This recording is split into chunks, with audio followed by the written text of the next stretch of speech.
বন্ধুরা আজকের এই ভিডিওতে আপনাদেরকে অ্যান্ড্রয়েড ফোনের এমনই একটি অসাধারণ এবং ইউজফুল সেটিংসের সম্বন্ধে বলতে চলেছি যে সেটিংসটার সম্বন্ধে আপনাদের মধ্যে 99% লোকই জানেন না। হ্যাঁ বন্ধুরা, অনেক সময় কি হয়, ধরুন আপনার মোবাইল ফোনটা ইন্টারনেটে কানেক্ট আছে, সেটা ওয়াইফাই হোক কিংবা মোবাইল ডাটা হোক। এবার আপনার সেই মোবাইল ফোনে আপনি হয়তো ইউটিউবে ভিডিওস দেখছেন কিংবা ফেসবুক চালাচ্ছেন। এবার সেই সময় কেউ হয়তো আপনাকে হোয়াটসঅ্যাপে, মেসেঞ্জারে কিংবা ইমোতে কল দিচ্ছে কিংবা মেসেজ দিচ্ছে, যার ফলে কিন্তু আমরা খুবই বিরক্ত হই। মানে তখন যে নোটিফিকেশানগুলো আমাদের মোবাইলে ঢোকে, যার ফলে কিন্তু আমাদের খুব বিরক্ত বোধ হয়। তো আপনি চাইলে কিন্তু আপনার মোবাইল ফোনে ইন্টারনেট চলাকালীন হোয়াটসঅ্যাপ, মেসেঞ্জার কিংবা ইমো থেকে আসা নোটিফিকেশানগুলোকে আপনি বন্ধ করে রাখতে পারবেন। হ্যাঁ বন্ধুরা, মানে যখন আপনি আপনার মোবাইল ফোনে ইন্টারনেট অন করে কোনো কাজ করবেন, ইউটিউবে ভিডিওস দেখবেন কিংবা ফেসবুক চালাবেন, তখন কেউ যদি আপনাকে হোয়াটসঅ্যাপে, মেসেঞ্জারে কিংবা ইমোতে কল দেয় কিংবা মেসেজ দেয়, তার যে নোটিফিকেশানগুলো, সেই নোটিফিকেশানগুলো কিন্তু তখন আপনার মোবাইলে আর আসবে না, মানে সেগুলো বন্ধ হয়ে থাকবে। তো খুবই ইউজফুল এবং অসাধারণ একটা সেটিং। আর এই সেটিংসটি কিন্তু বিভিন্ন ক্ষেত্রে আপনার অনেক কাজে আসবে।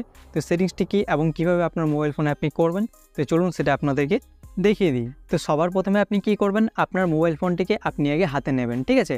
এবার হাতে নেওয়ার পর আপনি কী করবেন, যেমন আপনি ধরুন আমি এখানে হোয়াটসঅ্যাপ অ্যাপ্লিকেশনটার মধ্যে এই সেটিংসটা করব।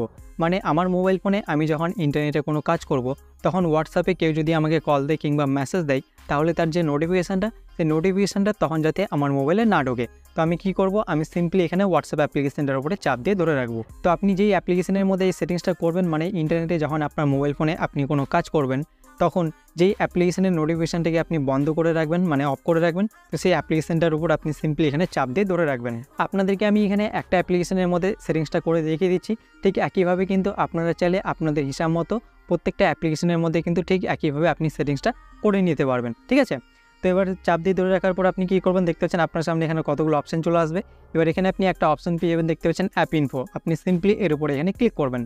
ক্লিক করলে দেখতে পাচ্ছেন আপনার সামনে এমন ধরনের একটা ইন্টারফেস ওপেন হয়ে চলে আসবে। এবার বিভিন্ন মোবাইল ফোনের ক্ষেত্রে হয়তো এখানে অ্যাপ্লিকেশনের উপর চাপ দিয়ে ধরে রাখলে আপনার সামনে এখানে কোনো অপশন শো করবে না। তাহলে সেক্ষেত্রে আপনি কী করবেন, আপনি সোজা চলে যাবেন আপনার মোবাইল ফোনের যে সেটিংসটা আছে সেই সেটিংসের মধ্যে। এবার সেটিংসে আসার পর আপনি কী করবেন, আপনার মোবাইল ফোনের সেটিংসে আপনি একটা সেটিংস খুঁজে বের করবেন। যেমন নিচের দিকে আসবেন, নিচের দিকে আসলে আপনি এখানে নিচে একটা সেটিংস পেয়ে যাবেন, দেখতে পাচ্ছেন অ্যাপস বলে। অনেকের মোবাইলে হয়তো এটা অ্যাপস নামও থাকতে পারে, আবার অনেকের মোবাইলে হয়তো অ্যাপ্লিকেশন নামও থাকতে পারে, আবার অনেকের মোবাইলে হয়তো অ্যাপ ম্যানেজমেন্ট নামও থাকতে পারে। তো যেই নামে আপনাদের মোবাইলের সেটিংসে এই সেটিংসটা থাকবে, তো আপনি সিম্পলি সেটিংসটার উপরে এখানে ক্লিক করবেন। আদারওয়াইজ আপনি যদি এখানে সেটিংসটা খুঁজে না পান, তাহলে সেক্ষেত্রে আপনি কী করবেন, আপনার মোবাইল ফোনের সেটিংসের উপরের দিকে দেখবেন এখানে সার্চের অপশান পেয়ে যাবেন। আপনি সিম্পলি এর উপরে এখানে ক্লিক করবেন। এবারে আপনি এখানে সিম্পলি লিখে সার্চ করবেন, অ্যাপস লিখে কিংবা অ্যাপ ম্যানেজমেন্ট লিখে কিংবা অ্যাপ্লিকেশান লিখে। তো তিনটে লিখে আপনি এখানে সার্চ করবেন, যে নামে আপনার সেটিংসটা এখানে থাকবে আপনার মোবাইল ফোনে, তো সেই নামে কিন্তু আপনার সামনে এখানে সেটিংসটা চলে আসবে। যেমন আমার মোবাইলে অ্যাপস নামে ছিল, তো আমি এখানে সিম্পলি অ্যাপস দিয়ে সার্চ করব। সার্চ করলে দেখতে পাচ্ছেন আমার সামনে কিন্তু এখানে অ্যাপস সেটিংসটা চলে আসলো। এবার আপনি সিম্পলি সেটিংসটার উপরে এখানে ক্লিক করবেন। ক্লিক করলে দেখতে পাচ্ছেন আপনার সামনে এখানে এমন ধরনের একটা ইন্টারফেস ওপেন হয়ে চলে আসবে। এবার এখানে আপনি নিচের দিকে 2 নম্বর অপশানে একটা অপশান পেয়ে যাবেন, দেখতে পাচ্ছেন ম্যানেজ অ্যাপস। এবার অনেকের মোবাইলে হয়তো এখানে ম্যানেজ অ্যাপস অপশানটা নাও থাকতে পারে, সেক্ষেত্রে আপনি কী করবেন, এখানে আপনি দেখবেন একটা অপশান পেয়ে যাবেন অল অ্যাপস নামে। তো আপনি সিম্পলি সেখানে চলে যাবেন, ঠিক আছে। তো আমাদের মোবাইলে যেহেতু এখানে ম্যানেজ অ্যাপস নামে আছে, তো আমরা সিম্পলি এখানে ম্যানেজ অ্যাপসের মধ্যে চলে আসবো। এবার এখানে আসলে আপনি দেখতে পাবেন আপনার মোবাইল ফোনে আপনি যে সমস্ত অ্যাপ্লিকেশনগুলোকে ইনস্টল করে রেখেছেন, আপনার সেই সমস্ত অ্যাপ্লিকেশনগুলো দেখতে পাচ্ছেন আপনার সামনে কিন্তু এখানে এভাবে করে পরপর করে চলে আসবে। এবার এখান থেকে আপনি সেই অ্যাপ্লিকেশনটিকে খুঁজে বের করবেন, যে অ্যাপ্লিকেশনের মধ্যে আপনি এই সেটিংসটা করবেন। যেমন আমরা হোয়াটসঅ্যাপের মধ্যে এই সেটিংসটা করব, তো আমরা সিম্পলি এখান থেকে হোয়াটসঅ্যাপটিকে খুঁজে বের করব। দেখতে পাচ্ছেন আমরা এখানে হোয়াটসঅ্যাপটিকে পেয়ে গেলাম। এবার আমরা সিম্পলি এখানে হোয়াটসঅ্যাপ অ্যাপ্লিকেশনটার উপরে ক্লিক করব। ক্লিক করে দেখবেন ঠিক একইভাবে কিন্তু আপনার সামনে এখানে সেই ইন্টারফেসটা ওপেন হয়ে চলে আসবে। যে ইন্টারফেসটা কিন্তু প্রথমে আমরা যেখানে অ্যাপ্লিকেশনটার উপর চাপ দিয়ে ধরে রেখে অ্যাপ ইনফোর মধ্যে গেছিলাম, তো দেখতে পাচ্ছেন ঠিক এমন ধরনের ইন্টারফেস কিন্তু আপনার সামনে এভাবে করে ওপেন হয়ে চলে আসবে। এবার এখানে আপনি কী করবেন, এবার এখানে আপনি নিচের দিকে দেখতে পাচ্ছেন 2 নম্বর অপশানে এখানে একটা অপশান পেয়ে যাবেন ডাটা ইউজ। এই ডাটা ইউজটাকে আপনি এখান থেকে খুঁজে বের করবেন। এবার আপনি সিম্পলি এর উপরে এখানে ক্লিক করবেন। এবার অনেকের মোবাইল ফোনের ক্ষেত্রে হয়তো সেটিংসগুলো একটু আলাদা থাকতে পারে কিংবা ইন্টারফেসটা একটু আলাদা হতে পারে। তো আপনারা এই সেটিংসগুলোকে আপনার মোবাইল ফোনে একটু ভালো করে খুঁজবেন, দেখবেন, তাহলে কিন্তু আপনি সমস্ত সেটিংসগুলোকে পেয়ে যাবেন। বিভিন্ন মোবাইল ফোনের ক্ষেত্রে কিন্তু একটু আলাদা থাকে, তো আপনারা ভালো করে একটু খুঁজবেন, ঠিক আছে। তাহলে কিন্তু আপনারা সেটিংসগুলো সমস্ত পেয়ে যাবেন। এবার এখানে আপনি কী করবেন, নিচের দিকে দেখতে পাচ্ছেন 3টে অপশান পেয়ে যাবেন। প্রথমটা হচ্ছে মোবাইল ডাটা, 2 নম্বরটা হচ্ছে ওয়াইফাই এবং 3 নম্বরটা হচ্ছে দেখতে পাচ্ছেন ব্যাকগ্রাউন্ড ডাটা। তো দেখতে পাচ্ছেন এই 3টে অপশান কিন্তু বাই ডিফল্টভাবে আপনার এখানে অন হয়ে থাকবে। তো আপনি সিম্পলি এই 3টে অপশানকে এখান থেকে ম্যানুয়ালি এক করে অফ করে দেবেন। তো চলুন আমরা এখানে এই 3টে অপশানকে এখান থেকে ম্যানুয়ালি অফ করে দিই। তো দেখতে পাচ্ছেন এই 3টে অপশানকে কিন্তু আমরা এখানে ম্যানুয়ালি অফ করে দিলাম। জাস্ট এটুকু কাজ আপনাকে এখানে করতে হবে, আর কিছু করতে হবে না। এবার আপনি সিম্পলি এখান থেকে কেটে বের হয়ে চলে আসবেন, আপনার কিন্তু এখানে কাজ হয়ে গেল। এবার আপনার হোয়াটসঅ্যাপটা কিন্তু ইন্টারনেট থেকে ডিসকানেক্ট হয়ে গেল, মানে আপনার মোবাইলে ইন্টারনেট অন থাকবে, আপনি ইন্টারনেটে কিন্তু সমস্ত কাজই করতে পারবেন, ইউটিউবে ভিডিওস দেখতে পারবেন, ফেসবুক চালাতে পারবেন, কিন্তু হোয়াটসঅ্যাপটিকে কিন্তু এখন আপনি আর ব্যবহার করতে পারবেন না, মানে চালাতে পারবেন না।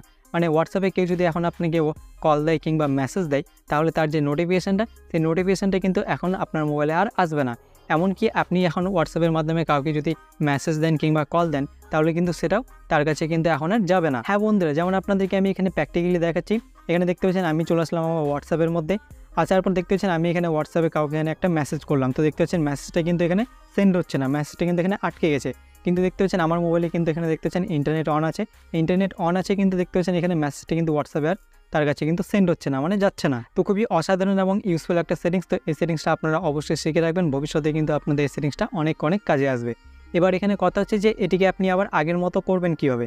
মানে আগে যেমন আপনার হোয়াটসঅ্যাপে কি কল দিলে মেসেজ দিলে তার যে নোটিফিকেশনটা সেটা আপনার মোবাইলে আসতো ইন্টারনেট অন থাকলে, তো সেটা আবার আগের মতো করবেন কীভাবে আপনি। তো দেখুন, যে অ্যাপ্লিকেশনের মধ্যে আপনি এই সেটিংসটা করেছেন, তো সেই অ্যাপ্লিকেশনের ঠিক একইভাবে আপনি আবার এই পেজটার মধ্যে এখানে চলে আসবেন, যেখানে আপনি নিচে মোবাইল ডাটা, ওয়াইফাই, তারপরে হচ্ছে ব্যাকগ্রাউন্ড ডাটাটিকে অফ করে রেখেছেন। তো এবার এই তিনটে অপশন এখানে নিচে দেখতে পাচ্ছেন, এই তিনটে অপশনকে আপনি সিম্পলি এখান থেকে আবার ম্যানুয়ালি এভাবে করে এক এক করে অন করে দেবেন। অন করে দিলে কিন্তু আপনার এখানে কাজ হয়ে গেল, আর কিন্তু আপনাকে এখানে কিচ্ছু করতে হবে না। এবার অ্যাপ্লিকেশনটা কিন্তু ঠিক একইভাবে আপনার আবার আগের মতো হয়ে যাবে। মানে আগে যেভাবে আপনার মোবাইলে ইন্টারনেট অন থাকলে হোয়াটসঅ্যাপে কেউ মেসেজ দিলে, কল দিলে তার নোটিফিকেশানটা আসতো, সেমন কিন্তু আবার আগের মতো আপনার সেই অ্যাপ্লিকেশানটা ঠিক হয়ে যাবে। তো আশা করবো আপনারা সহজে সব কিছু বুঝতে পেরেছেন, নতুন কিছু শিখতে পেরেছেন, জানতে পেরেছেন। তাহলে অবশ্যই একটা লাইক করে দেবেন, আর আপনাদের মনের ভিতরে যদি কোনো রকম প্রশ্ন থাকে তাহলে নিচে কমেন্ট করে অবশ্যই জানাতে পারেন। দেখা হচ্ছে পরবর্তী ভিডিওতে, ততক্ষণের জন্য সবাই ভালো থাকুন, সুস্থ থাকুন, জয় হিন্দ।